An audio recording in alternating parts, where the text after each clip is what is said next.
All right, today we're going to be talking about the counter self-defense. In case there would be an active shooter or a person with a possible threat, like a knife, weapon of some sort like that, and it would be entering our classrooms. It even could be a person in the classroom.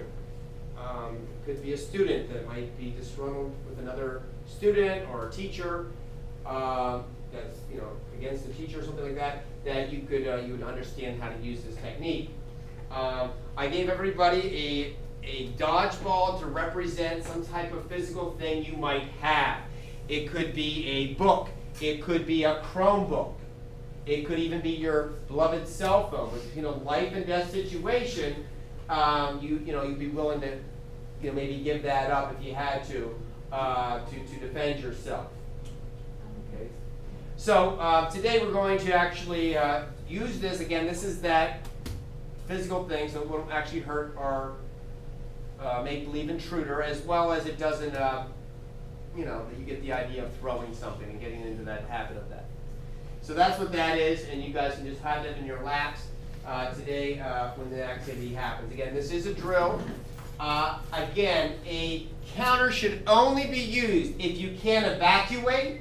If you were able to evacuate somehow, get out of the classroom. Okay? So if the attack was coming in the back, some of you could escape this way and try to leave as best you can.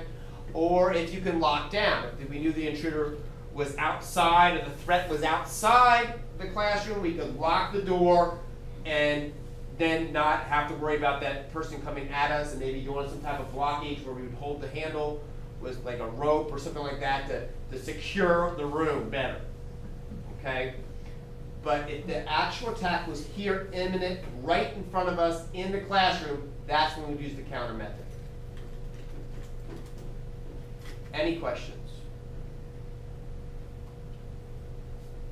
Yes, Molly? What would happen if we hit an intruder and instantly killed them? Okay, the question was, what would happen if we actually used an object, a book, and they would hit the intruder and it actually kill them? Would you be held liable or something? And they said no, if they did have a gun or something, then that would give reasonable cause for trying to defend yourself. So it'd be a defense type thing.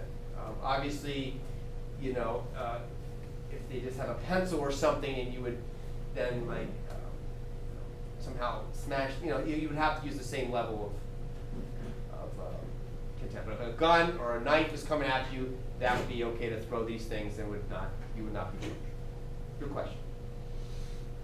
Okay, now we're actually going to practice the counter.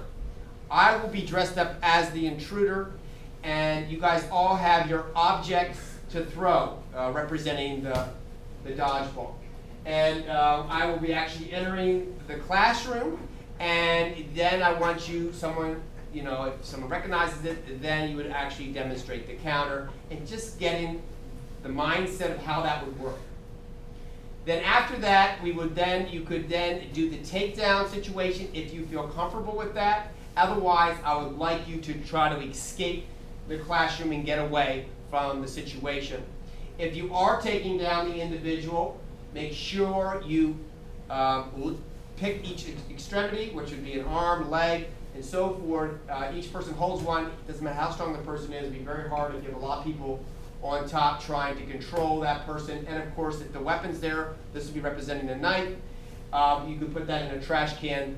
Therefore, an officer that would come by would not misrepresent you as the intruder or the person that's causing the problem. Put it in like a trash can or something that will be sort of out of the way and won't be there to cause harm.